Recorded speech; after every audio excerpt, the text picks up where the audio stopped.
When it comes to meeting new people, I want you to remember that rejection's part of life.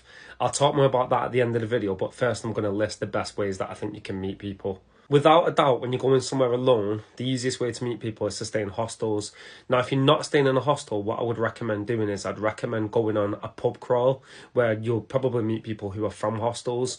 Or if not a pub crawl, say you don't drink or something, you could go on like an excursion. You can meet loads of people on excursions or like walking tours or something like that. It depends where you're going really as well. Now, let's say you can't do any of these things. You're not staying in a hostel. You can't go on a pub crawl. Say you're staying in a hotel. When you're in the hotel, you can ask people questions.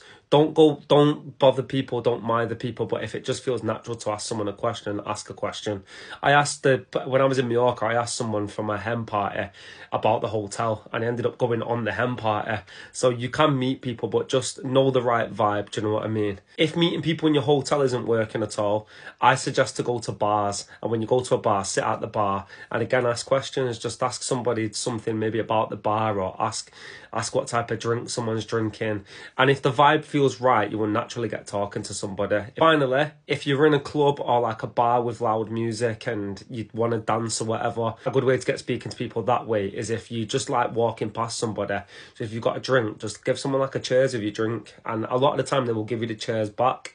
I'm going to give you that cheers back. Just say like, oh, where are you from, or whatever. Do you know what I mean? And then just get talking that way. But like I said at the beginning of the video, remember that rejection's part of life. Once you know that, you're less afraid of actually trying to speak to new people.